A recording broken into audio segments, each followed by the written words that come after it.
All right, welcome back to another game of AIG Baseball. My name is Brian Hafferkamp. I'm the designer and creator of this game, and we are going to continue forward. So we've got some new things added into the game. We have a proper rare play chart now that needs to be reconfigured to make it a little bigger. We have weather effects for each month. Or each group of months. We have hit and run and sacrifice bunts, injuries, defensive check. Finally, injuries happen. You check it after a hit by pitch. And then I think that's all of the things that we've added in, but it's quite a bit new that's been added into the game, sort of details that have been put into the game. I'm running out of ideas of things to put into the game, so I think I'm sort of getting to the end of what could go into it. So this is getting very close to release. So let's go ahead and play another game between Atlanta and Arizona. This was played July 10th, 2024. Hopefully my voice holds up this morning. It's been kind of windy and spring around here. Chicago. It's supposed to be close to 80 today, so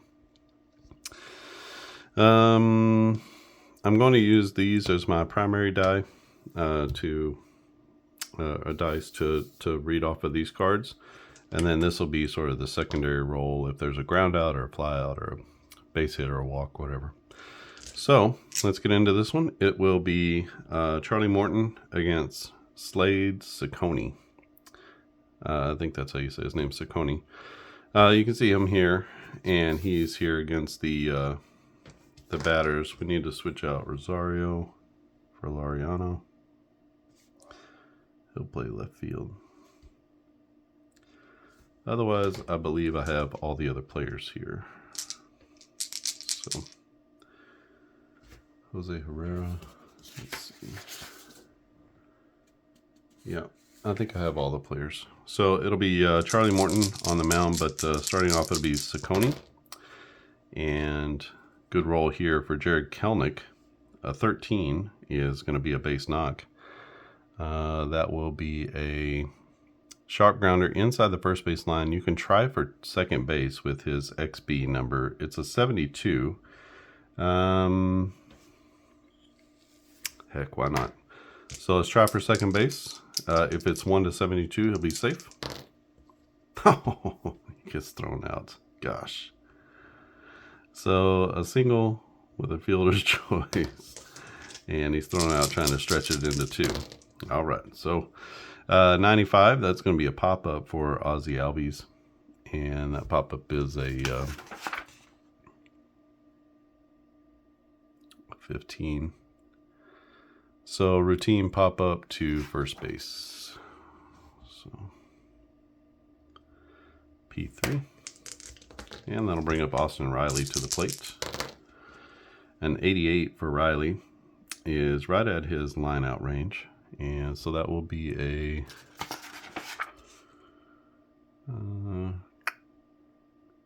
line out to third base. So hard hit, but right to the third baseman. That's a 1-2-3 inning, mostly. So we go to the bottom of the first. It is no score, and the Braves are going to send up Charlie Morton, the aged one. Let's see, he's number 1 on our list here. So he's a -1 for wild pitches. So not as many wild pitches, but +2 on the hit by pitch. So he's really going to get into the hit by pitches. Strikeouts is a +1 and walks is a +1. So Charlie Morton against Corbin Carroll.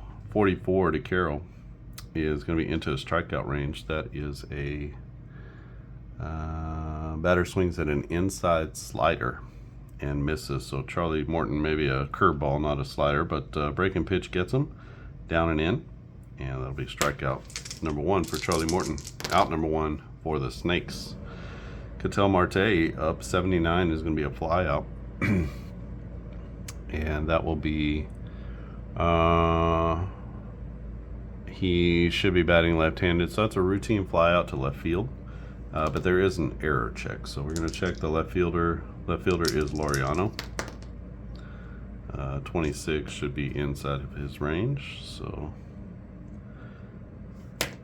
out number 2 on a fly out to Ramon Laureano, and now we have a rare plate.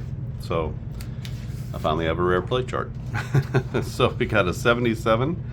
You can see on the, it's hard to see because these are so small, but you can see on here every single play has a 1 out of 100 chance. So every play has a 1% chance of happening. These are mostly pretty truly rare plays, so it's not such a big deal. 77, catcher throws down to first base, hits a runner in the helmet. He is ruled safe, so that's going to be some sort of like little infield dribbler, and the catcher gets hit in the helmet. That's Jock Peterson. He's going to be ruled safe, and so we'll call that an infield single for Jock Peterson. Strange play. Oh my gosh, 2 plays in a row. What a weird, is this a sign, a portent of things to come? 24. Balk is called. The runner advances. The pitcher is visibly confused. So we're going to go to second on a balk.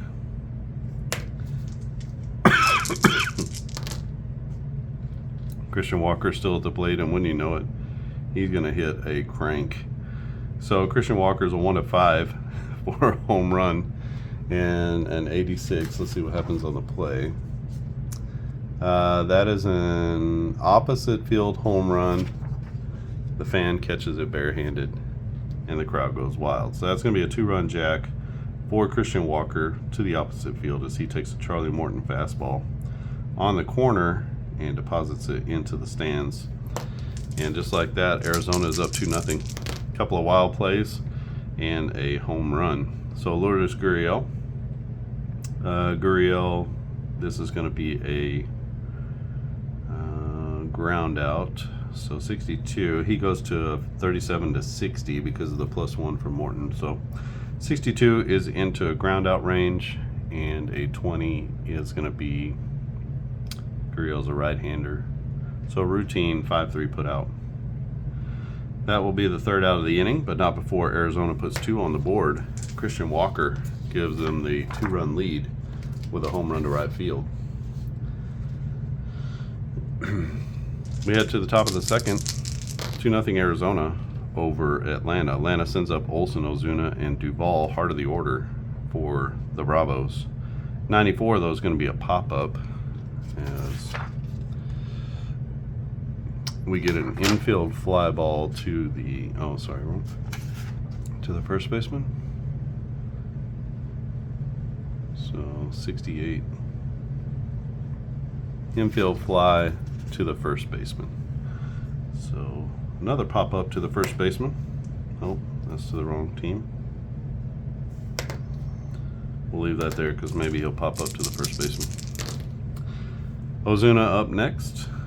48 is going to be a strikeout, and 44 batter swings and misses a fastball right down the middle. So Ciccone throws it down the pipe, and Marcel can't hit it, and that'll be 2 quick outs in the inning. Adam Duvall up next. He's a -4. So he gives up fewer Ks and more ground balls is basically what that means. So this is a 53 is going to be into his ground out range. 89 is, he's a right-handed batter. Infield single, no play at first base. So good play for the Braves. 43 to Laureano. That'll be into his strikeout range. 77. Pitcher dominates the batter. The batter can't make contact. So Laureano goes down swinging. And that's going to be all she wrote in the second inning. So the Braves go down. They strand 1. They're down 2-0 to Arizona. For Arizona, it'll be Perdomo, Suarez, and Thomas. Perdomo is a switch hitter, I believe. I have to put that on here, whether they're what their batting is, so we'll know left or right. But I believe he's a switch hitter against the right-hander. 75 is going to be into his flyout range. 49 on a flyout is going to be a deep fly ball. Hit to center field, but caught for out number 1. Suarez, the third baseman, 73 to him is going to be another fly ball.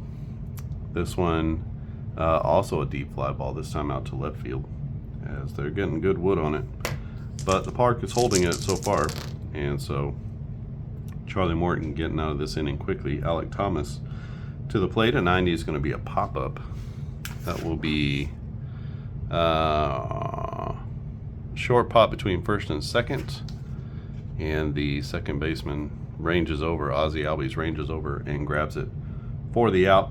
So we'll go P4 on the putout. 1-2-3 inning for Charlie Morton as we head to the top of the third. 2-0 Arizona over Atlanta. Travis d'Arnaud, Orlando Arcia, and back to the top with Jared Kelenic. 84 for d'Arnaud. That will be into his lineout range. So an 8 on a lineout is going to be a lineout to the shortstop. So hit hard, hit right to the shortstop, Newman. He's a 6.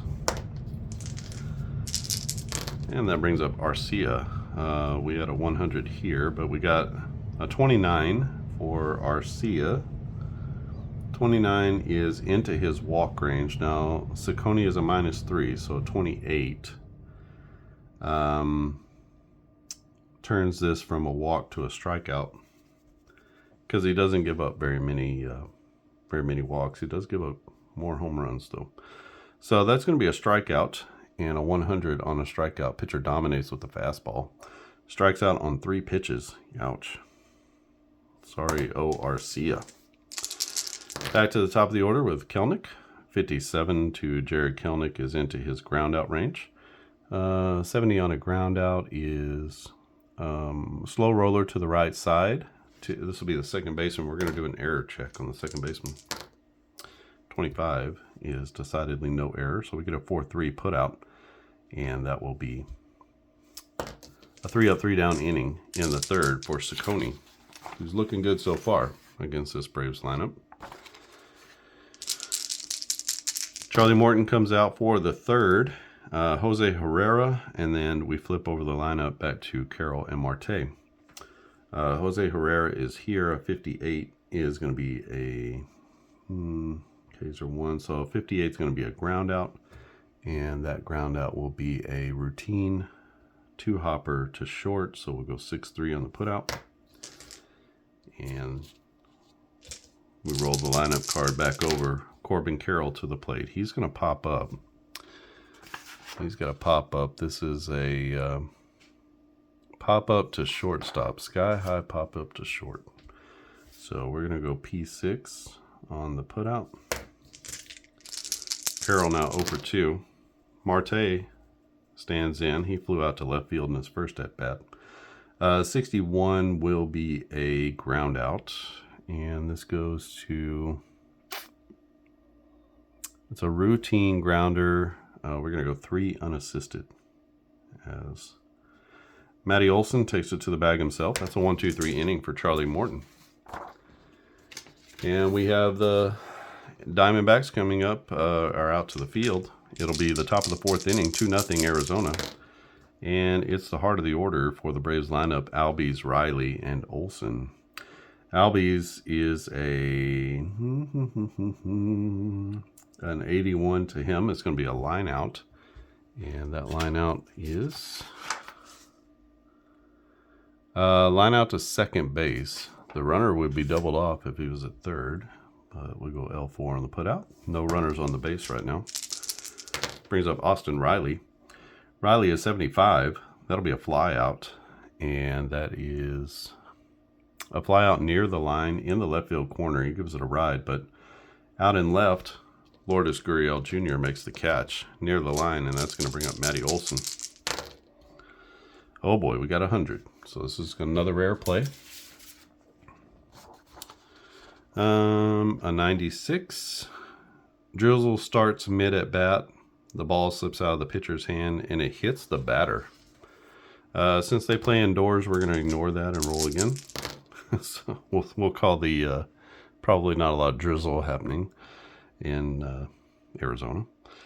70 will be a fly out. So if the rare play is not something that's applicable to the situation, you just roll again. It's not a big deal. 28 on a fly ball. That's going to be a routine fly out to left field. We need to do an error check on the left fielder. 55, no error on the play, so flies out to left. You know, most players, let's see, who is it? Lourdes Gurriel. Gurriel has an error rating of 97. So 1 to 97, he'll make the play. 98, 99, or 100, he will make the error. So those are based off of their actual fielding percentages, which if you're sabermetrically inclined, you're like, why are you using fielding percentage? But it actually isn't an account of did you catch the ball or did you make a throwing error. We do have this number here, which we'll use for defensive checks whenever they come into play. So let's say you have a fly out here, fly out to the right center field gap. We're going to look at the right fielder and do a defense check to see if he got to the ball. If he gets to the ball, he makes the catch. If he doesn't get to the ball, then it will be a hit. So that number here is based off of defensive runs saved. We'll also use that number for catcher arm ratings, and we'll use that number for throwing arm ratings if someone was taking extra base. So to those who are sabermetrically inclined, I'm using both fielding percentage and a sabermetric unit, defensive runs saved. Jock Peterson, Christian Walker, and Lourdes Gurriel here in the bottom of the fourth against Charlie Morton.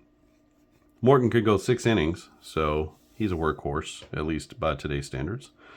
And Jock Peterson, a 70. 70 is going to be a fly out, and that will be a fly ball near the line in the right field corner as he gives it a ride. It stays in play, and it's caught in right field by Adam Duvall near the line. Brings up Christian Walker to the plate. 85 for Christian Walker. That's going to be a line out.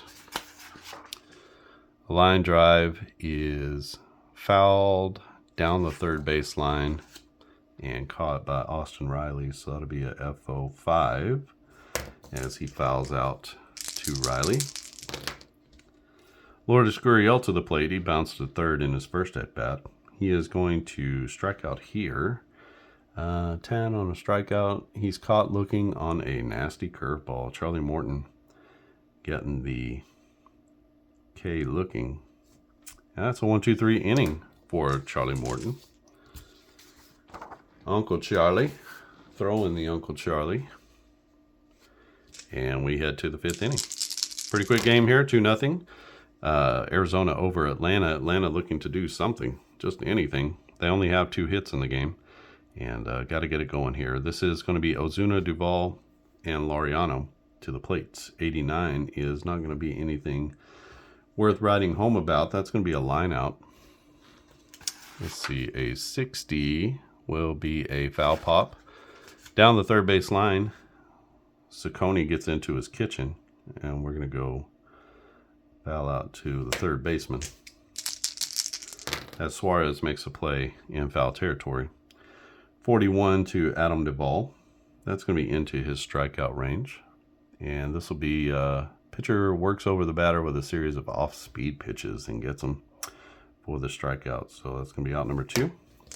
2 quick outs for the Braves. We get Laureano. Chance here. 1 to 4. This is a 3. Ciccone adds 2, so 1 to 6. And this is going to be a jack for Laureano, who finally gets a hold of one. 77, that's going to be a majestic shot into left center field as Laureano puts the Braves on the board with a solo home run. And that will cut the lead in half. It's now 2-1 Arizona as Laureano gets a hold of it. 66 to Travis d'Arnaud. That will be in his ground out range. 66 is going to be a fielder's choice. The lead runner is out, so we'll just call that a 6-3 put out. So Laureano gets Atlanta on the board. It's now 2-1 Arizona over the Braves. Good pitching matchup so far as we head to the bottom of the 5th inning. Charlie Morton will take him on the bottom of the order. Perdomo, Suarez, and Alek Thomas. Perdomo flied out to center field in his first at-bat. 59 is going to be a ground out this time. Let's see. Charlie is a +1 on his Ks, so 59 will be a ground out. That ground out is a slow roller. All runners are safe. Is that right? Yep. So that's going to be a little infield dink that he gets on with. Perdomo as a stolen base minus. That means he can't steal until the 7th inning. So he's going to be hanging out at first base. We get a 50 to Eugenio Suarez. That's into Morton's strikeout range. And so that's going to be an 85. Batter watches a pitch that is clearly outside the zone, but the umpire calls strike 3. Oh, man. That's sad. All right, so good eye there from Suarez. But Charlie gets the call. And so we have 1 out with 1 on for Alek Thomas. 30 to Thomas is into his strikeout range. And that will be pitcher dominates with the fastball. Strikes him out on 3 pitches. So Charlie Morton, good afternoon. Good morning, good afternoon, and good night to Alek Thomas. 2 down now with 1 on for Jose Herrera, the catcher. 59, that's going to be into his ground out range. And an 11 is a routine grounder. Too short. We'll go 6-3 on the putout. And that ends the threat in the 5th. So Arizona gets 1 on, but they can't get him around. As Charlie Morton does a good job of limiting the damage. We head to the top of the 6th inning. It's 2-1 Arizona over Atlanta. We're playing with the most advanced charts here. You can see that the game's still moving pretty quickly, even with all the advanced kind of lookup charts. We could have played with weather. It doesn't really affect a dome stadium. So if you're in a dome, you could basically just forget the weather. But if we were playing a game, say in July, we would use the July, August. We would roll against the weather condition. And then each weather condition has its own sort of like home runs are +1. So this is breezy with the wind blowing out. Home runs are +1 and flyouts are a -1. So because flyouts are it's gonna turn into home runs, I guess, is the thought. But flyouts, maybe they should be +1 as well. Probably not. Yeah. So you get some weather effects there, and we'll just have to play with those and see how they affect everything. But they're pretty advanced. You can see here, it's a scorcher. The heat is really high, so home runs are +2, doubles are +1, flyouts are -2. So you can really get some things going on there. All right, first up for the Braves in the 6th, it'll be Arcia to the plate. 17 for Arcia is going to be a base knock. That will be a sharp grounder past the third baseman into left field. So Arcia on at first. And Jared Kelenic to the plate. 46 for Kelenic. I feel like I'm doing some sort of science experiment here, pushing these things around. 46 to Jared Kelenic is going to be a strikeout. So Kelenic, with an opportunity, tips the ball, but it's caught by the catcher. So a foul tip into the mitt, and that's going to be a strikeout. Number 1, 2, 3, 4, 5 for Ciccone. Ciccone can only go 4 innings. We're already blown past that. But he's pitching well, and I have a stamina. Where did I put that? I think I must have put it in the game guide, but the stamina rating is 4 innings, no problems. You can go 1 inning over that, no change to the pitcher. And then the next inning out, if he gives up, if he has 2 runners on base or he gives up a run, you have to take him out. So that's the stamina. So if he just goes through and he gets a couple more outs here, he can go on to the 7th, same deal. 2 runners on, he gets pulled. He gives up a run, he gets pulled. So either or, right? Not both and, but either or. So he's got 1 runner on base right now, so I haven't screwed it up yet. But I'm glad I got that at this point. So that's going to be the stamina rule based off of the innings pitched. Ozzie Albies to the plate. 21 to Ozzie Albies. That's going to be a double. So I'm glad I said that because we're going to wind up having to pull Ciccone. A double here. That is a line drive to the right center field gap. It's cut off late, and so Ozzie Albies is going to make it into second base. Now this is going to push the runner to third base. We have an interesting choice to make. Arcia is a 69. Now that's our tying run there. So we're going to send him around. So it's Tuyasa Sopo at third base. He's going to send him home. It's a 29, and he is going to make it home on the double. So that'll be an RBI double, as we use the player's XB number, which is a 69. So if it's that number or lower, then the player advances. Even if we had added in, where did it go? Let's call it the center fielder, who is Alec Thomas. Thomas's defense number is a -1. So that would have added a +1. So it would have been 70, 1 to 70. So even if we add that in, you could even go as far as like on a deep ball like that, there's going to be a cutoff. So you could add the second baseman's number 2, who is Ketel Marte, who's a +10. So 10 minus 1 is 9. And then you subtract 9, so a 60. 69 becomes 60. So even if you did that, we're well below. So on the double, we get a tie ball game. So Ozzie Albies clutch with a double to right center field. Brings up Austin Riley to the, we got to get a new pitcher in. So let's go with, let's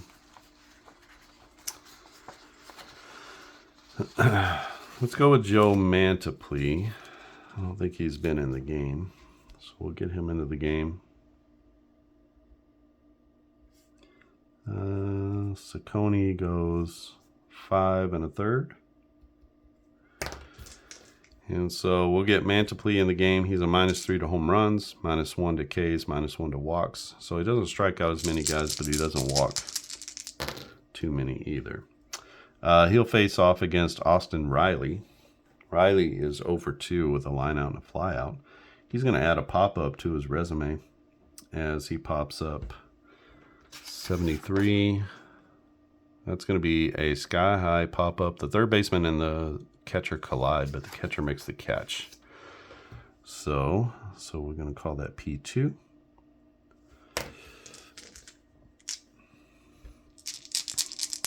As Suarez and Herrera collide on a little infield pop-up, but Herrera hangs on. That brings up Matty Olson. Matty Olson flew out to left in his last at-bat. 67, that's going to be another fly out. This one goes to... It's a deep fly out to center field, but the park is going to hold this one. So we'll go F8 on the putout as Matt Olson gives it a ride. But it comes up just a little bit short, but it is, I didn't mark one there. So the Braves put another run on the board. They tied at 2, and we got a good one here. Charlie Morton coming out for the 6th inning. You can see here. So he can come out for the 6th and the 7th. We don't have to remove him from the game. There won't be any difference there.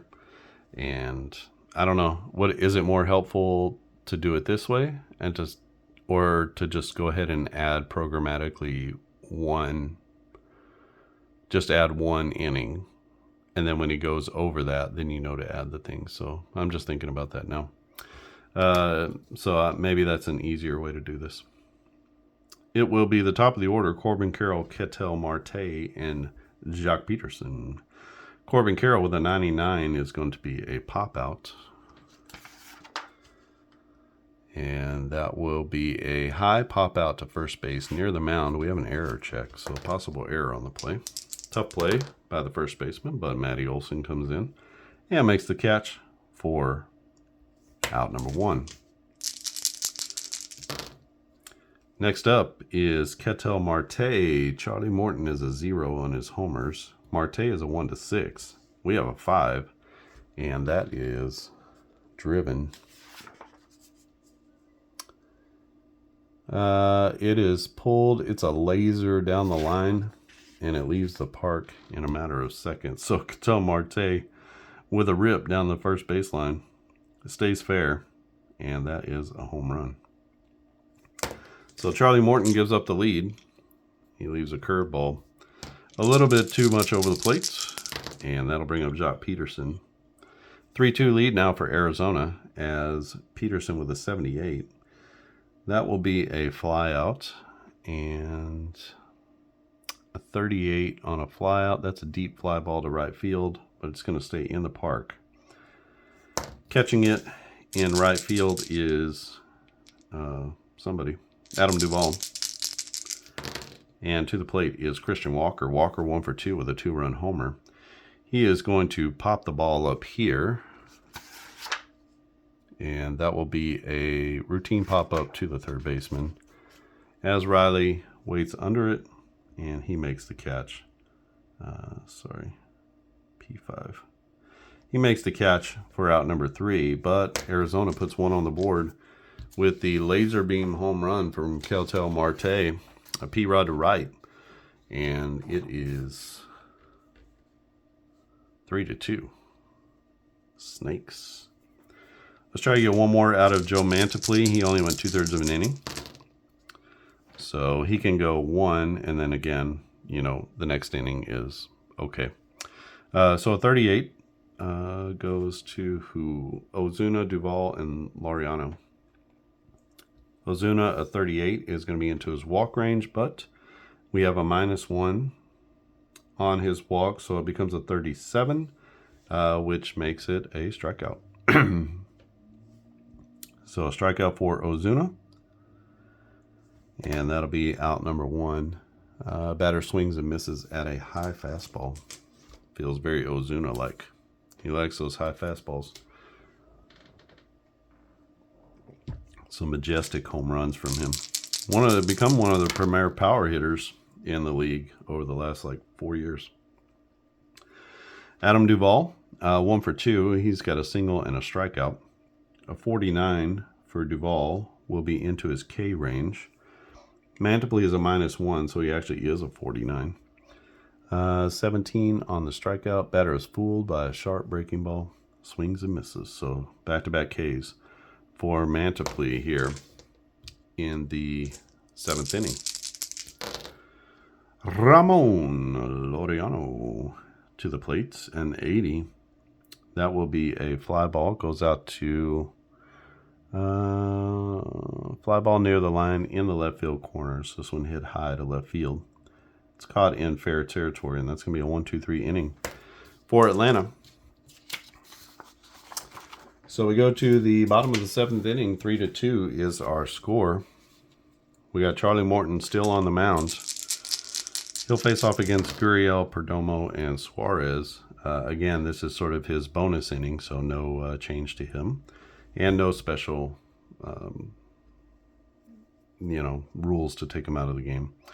88 to Lourdes Gurriel. 88 is going to be into his pop-up range. So 29 will be a pop-up, sky-high pop-up to second base. So we'll go P4 on the put-out as he got into his kitchen. And that's going to bring up Perdomo. Perdomo 1 for 2. He's got a 70. 70 be a fly ball. He's batting left-handed. That'll be a fly ball near the line in the right field corner. And that's caught in right field by Adam Duvall. That'll be out number 2. 2 quick ones here in the 7th for Arizona. Suarez to the plate, 47. will be into his strikeout range, and that's the batter struggles to pick up the ball out of the pitcher's hand, and he is going to strike out. So 1-2-3 inning for Charlie Morton. He's pitched well. He's given up 3 runs in 7 innings. His team finds themselves down. We're going to get a new pitcher for Arizona. Let's go with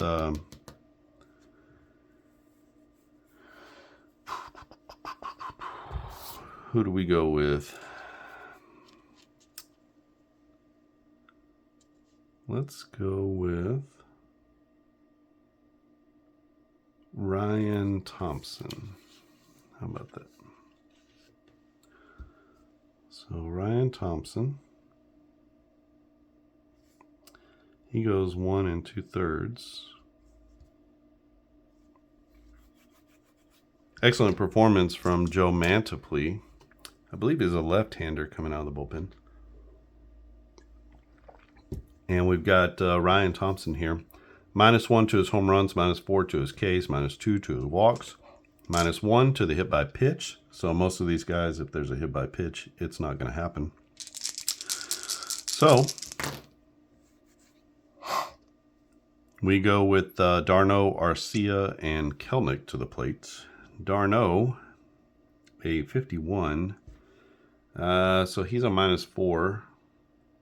55 goes down to 51, so right at his strikeout range. So 17, the batter is fooled by a sharp breaking ball, and that is going to be a strikeout for Travis d'Arnaud. d'Arnaud now 0 for 3. 27 to Lando Arcia. 27 will be into his walk range, but we've got a -2, so 29. So it'll be a walk. And a 3 is pitcher struggles to find the strike zone. Walks the batter after a series of bad pitches. So one good looking at bat, one bad one. Orlando Arcia, we are in the 7th, we're in the 8th inning. We're going to try to steal with O. Arcia. He's a 78, 1 to 78. He'll be safe and in scoring position, and he gets in there with the stolen base. So runner at second for Jared Kelenic. Can he come through? 81 is not going to do it. 81 is a line drive. And that liner is a line out to first base. No double play. So we'll go L3. So Kelenic hits it hard, but he hits it right to the first baseman. And that's going to bring up Ozzie Albies, who was a hero before with an RBI double that briefly tied the game at 2, but it's now 3-2. 30 for Albies will be into his walk range. It's right at the top of the walk range, so even with the -2, he draws a walk, and that's going to be pitcher loses focus and loses the batter after 0-2. Oh my gosh, that's gonna make your old manager frustrated, and a couple more gray hairs sprouted up. All right, Austin Riley to the plate. He's 0 for 3. He popped out in his last at bat to the catcher. Here he's going to line out. He hits it hard, but he hits it right to a high pop up to third base near the mound. We have an error check, so there's a possibility of a wacky play.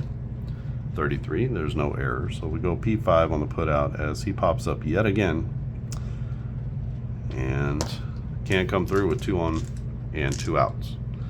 So we go to the bottom of the 8th inning. It's still 3-2.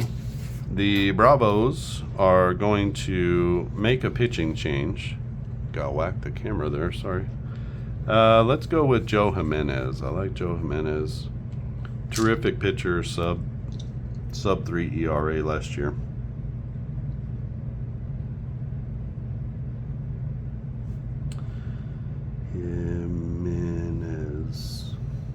Jimenez. Okay, I'll get it eventually. There we go. That's good enough.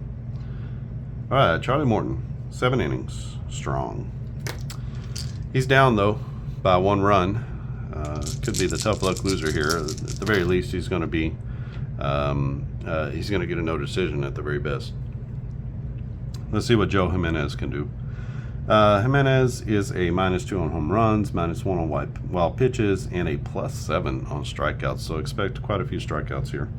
Alec Thomas with a 24. That's going to be into his walk range.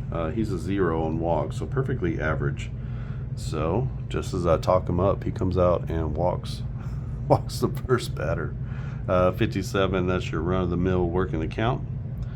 And he is at first with nobody out. We're going to try to steal 1 to 79. He's in there. We get a 77. Let's add in the catcher arm, Travis d'Arnaud. That's pretty close. d'Arnaud's defense is a -6, so that would have been a +6 to the speed. So he's in there safely with a stolen base. And they have a runner in scoring position for Jose Herrera.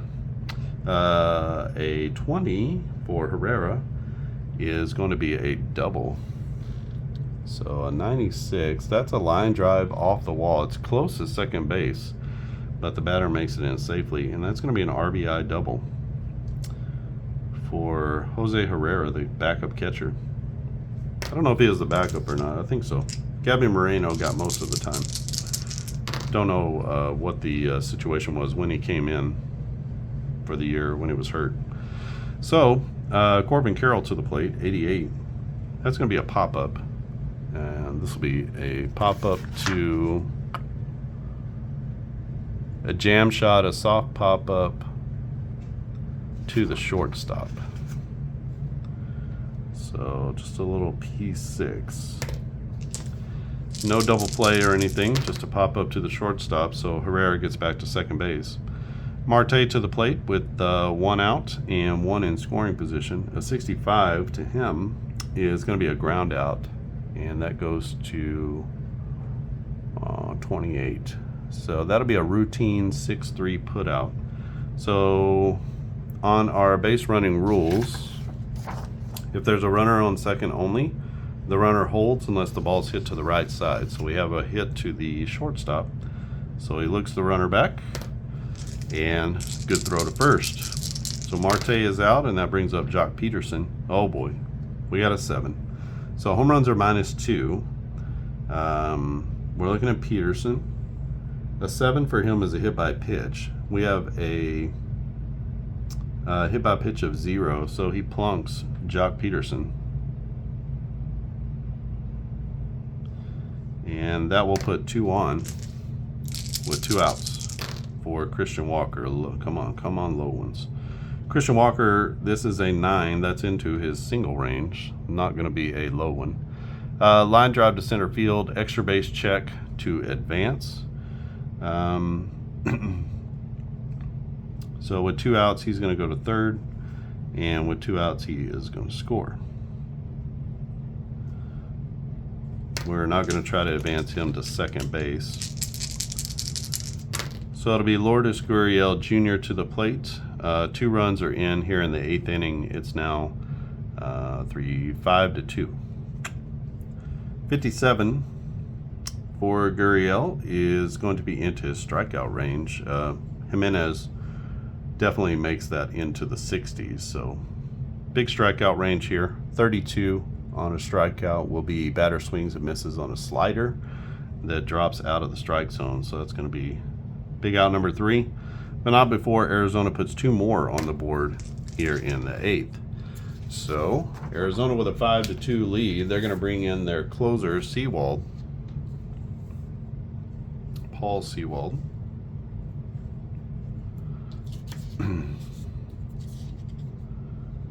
Which you can see him right here. They've gotten really good contributions from their bullpen. So they'll bring him in here in the 9th. So Sewald will face off against Olsen, Ozuna, and Duvall. So the Braves have some power coming to the plate. Let's see if it will manifest itself. 0-7 is good. And who is it? It's Matty Olson. A 7 is going to be a triple for Matt Olson. What happens on that triple? 41. So that will be a deep drive over the center fielder's head for a triple as it bounces around off the wall. It was a wall play, so he missed it. Jumped up, missed it. And it goes for a triple. That's Alec Thomas out there in center field, who can't make the catch. And Olson winds up at third, galloping in. Ozuna to the plate at 32. 32 is going to be into his walk range. So, batter works the count full. The pitcher fails to throw a strike on a 3-2 count. So, really nice at bat there by Ozuna. Puts 2 runners on base in the 9th inning. Seawald, determined to not make this easy. 68 to Adam Duvall. 68 is going to be a flyout. That goes out to 81. 81 on a flyout is a medium depth flyout to center field. So you can tag at third base. So we'll go F8, and that'll be the first out. We're going to try to tag with Matty Olson. Olson's extra base number is a 68. So 1 to 68, he'll make it home. Let's see if there's any... Alec Thomas is a -1, so we'll call that 1 to 69, and he'll make it home. It's a 50, and Olson is in there safely on the sac fly. So good job there by Adam Duvall to get it far enough into the outfield to score Matt Olson. It's now 5 to 3 with a runner on base and 1 out. Laureano to the plate. Laureano's already had a jack in this game. A 14 is going to be a base hit, and that will be a bouncer past the shortstop into center or into left field. So going to second base is going to be Ozuna. So 2 out, or 1 out and 2 on for Travis d'Arnaud. d'Arnaud a 33. Seawald is a -2 on his walks. That makes it a 30. So he's going to strike out Travis d'Arnaud. Batter swings and misses at a high fastball, also very d'Arnaud-like. He always liked to try to go and get that high fastball. 2 outs, 2 on. This is the game. 36 possibility here for Arcia, but he is going to be into the K range, and that's going to be strikeout number 3. Batter swings and misses on a high changeup, so a mistake pitch, but he gets away with it. And that is going to be your ball game, as the Braves score in the 9th inning, but they come up a couple runs short. It is a 5-3 victory for Arizona over the Braves, as Ciccone pitches well, and so does Charlie Morton, but the Arizona bullpen came in and shut things down. They scored 2 in the 8th to kind of pull away. The Braves have 1 in the 9th, but can't get 2 more home. They leave 2 on the bases from the bottom of the order. All right, so this is sort of the advanced version of this game, and you can see that it took 45 minutes, and that's with me talking and stuff. So even playing with the most advanced charts and the rare plays and all that kind of stuff, you know, if we had a defensive check or an injury check, which I should have checked the injury, but when Olson got hit by the pitch, I should have done that injury check, but that's totally brand new from yesterday. I just put that in. But we got all of the ground outs and the fly outs here. So lots of different things. If it's bold, then you'll need to do an error check on the player. We have line outs. We have pop outs. We have possibilities of runners being doubled off on line outs. We have singles. All kinds of things that can happen on singles, doubles, and triples. It's all splits based, so based on how the batter is hitting, which side he's hitting on, it just depends, you know, where you hit the ball and stuff like that. We have strikeouts, walks, wild pitches, pass balls. So either it's a wild pitch or a pass ball. These are like 66% wild pitches, 33% pass balls. We have lots of different things that happen on strikeouts. Just to give a little color commentary to the game. Again, we have the hit and run chart. We have a sacrifice bunt chart with lots of different things that can happen. There's some secondary roles in here too, like this one where it's bunted too hard and you see, did they get the lead runner or did they get the batter? There's a defensive check here. Depending on the outfielder's defensive run saved, you use a different column. And then we have the injuries here. So from no injury, batter takes the base, all the way down to a serious injury where you're out for 10 games.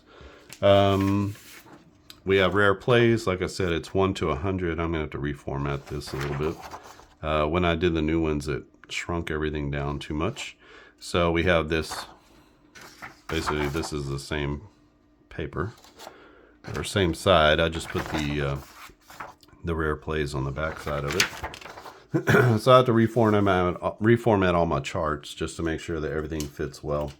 But so far, everything's looking really good. And then you have, obviously, all of the batters for the Braves and the pitchers for the Snakes. So they're all listed as relief pitchers. If a particular player had at least 20 saves, then he gets a closer designation. I don't think they had that on this team. So the Braves did. Their closer is Raisel Iglesias. So you can see here that he's designated as the closer. So if you're looking for the closer to bring into the game, you can do that. You can see they didn't use nearly as many pitchers for the Braves. And then we have the Arizona batters here. That'll be the next evolution, is how many, because I brought in players with at least 50 plate appearances. That was all that I put in there, and pitchers with at least 10 innings pitched. So those were the sort of the cutoffs that I used for each of these teams. Maybe that makes sense. I would like to just kind of fill out and just have one team. So I'll figure out the top 18, whatever that is, and we'll fill this in with 2 more players. So you would have the entire, you'll have the top 18 players as far as plate appearances, the top 18 players as far as innings pitched. And that'll make it super easy, because then you could, I could easily put this, like bring all these 4 pieces down to 2 by putting these, back to back, so that they're on the same page like this. And then the same thing here. You could do back to back. So when these guys are at bat, you just flip it over that way, and then flip it over that way when we're doing the other team. So that's sort of the vision that I have for that. So I'll put pitchers and batters together. So you'll have one team on one page that you can just print double-sided. And then when you print them double-sided, they'll just line up nicely. So that'll be super easy. You'll just have 2 pieces of paper that you can flip, and you'll have the whole team, all the players that are available. I think that's it. So this is created originally by the computer. So working with the AI to sort of begin the process of making the game, but then using AI to sort of shape and give me some plays, right? Give me some singles. Give me a list of singles that I can put into the game and show me the roles. And then I'm kind of manipulating and crafting that myself. So a true collaboration with the AI to be able to create this game. There's a whole series of these going now. AIG hockey, baseball, basketball. Lots of these that are happening now. AIG golf even, which I haven't showed on the channel yet, but that's coming soon as well. And these are super fun to play.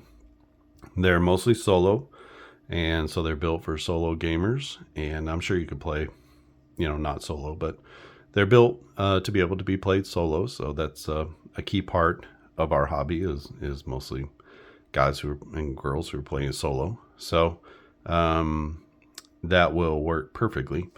And you can see that this one has a lot of charts. Most of the games are pretty light on charts, but they're chart driven, which gives a lot of detail, which is great. You could also just play this game simply with one sheet of paper where you're rolling only off of the batters. You can play it where you're only rolling off of the batters and the pitchers, and you don't consult any of the charts. It's just if you have a ground out, it's a ground out. And I have some, like I said, I have some sort of general base running rules for ground outs that you can follow. So that's something you could just play, and that takes like 15 or 20 minutes to play a game like that. So it moves really quickly. with or without the charts, either way. Obviously, we're in an hour here, but this is because I'm talking a lot and on camera. But once you're off camera and you're playing through the game, it goes super duper fast if you're just playing with the batter cards. And ultimately, the pitchers don't feel like they have a lot of movement or say in everything, but realistically, these are based off of the batter's actual performance. So if you play against actual pitchers that they pitched against, that's kind of baked into the system because this is how they performed against those pitchers, right? So it's kind of baked into the system. So having too much effect from the pitchers will drastically change how they perform as opposed to real life. So it's a very accurate game if you just play with the batters. It's a little bit more variable if you play with the pitchers. And I ran into that also with the... So I had to choose between ballpark checks and weather checks or weather conditions. To me, when I looked at it, and even just asking the AI what would be the better thing to use, because these results already include ballparks, if you think about it, ballparks are not variables. So if you give Aaron Judge, who's like a 1-8 or a 1-9 on his home runs, if you give him an extra +2 for playing at Yankee Stadium, you basically have given him 20% more home runs for no apparent reason, or 2% more home runs for no apparent reason, because those are already accounted for in his home runs, if that makes sense. So we're not using his potential, or we're not using his ratings as a player himself. We're using his actual statistics, which already include the fact that he plays 82 games at Yankee Stadium. So his home run rating includes the stadium ratings. You know, when he hit a foul ball, it's included. It's going foul and it's not caught for a pop-up, right? So weather is more variable, and that variation will sort of even itself out over time. So you're gonna have hot days that even out cold and rainy days.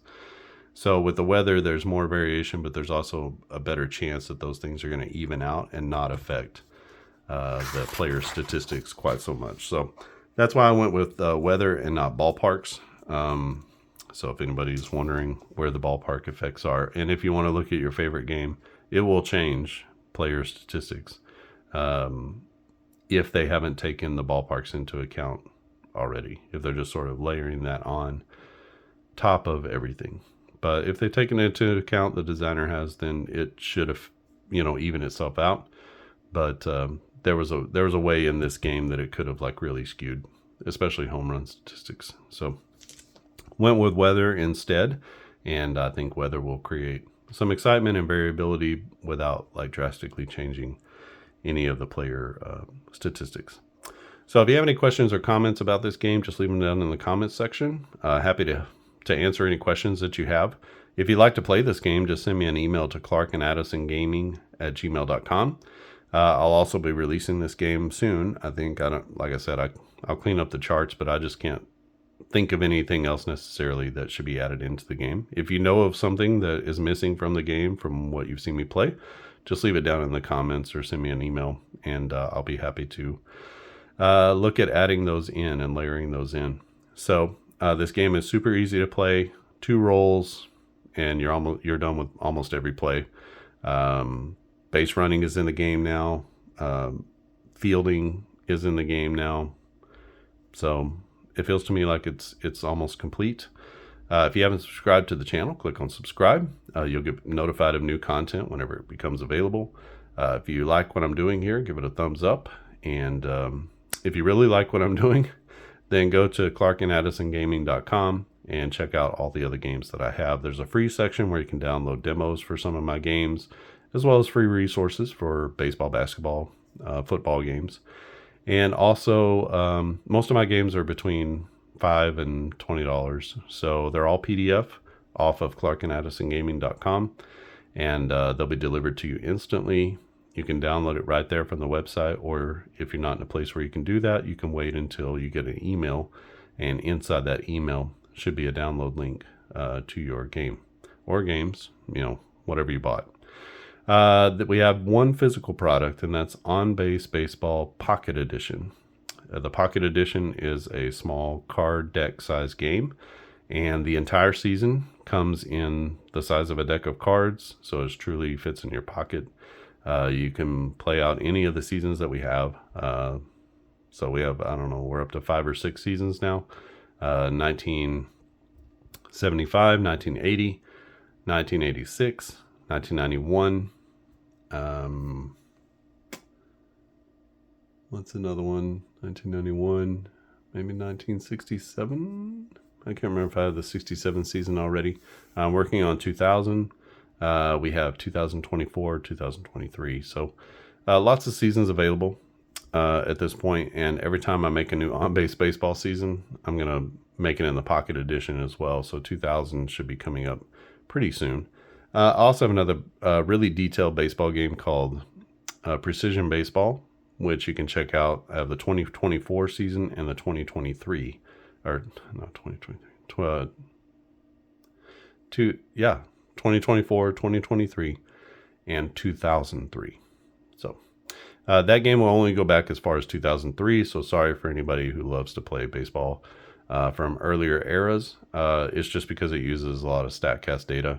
So that data is not available until after 2000, from 2003 on.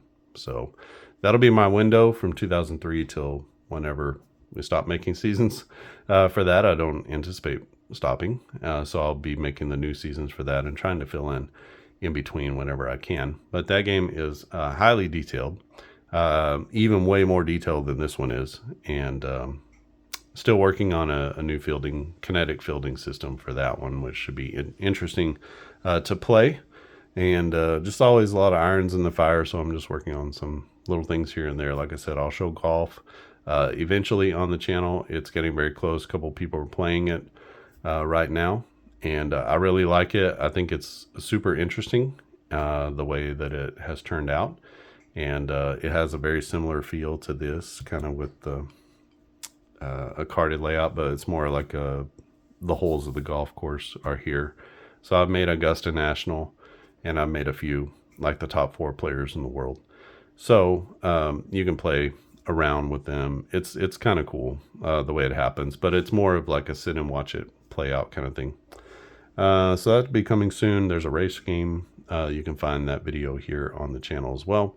And a hockey game, which you can also find here. And a few people are out playing the hockey game.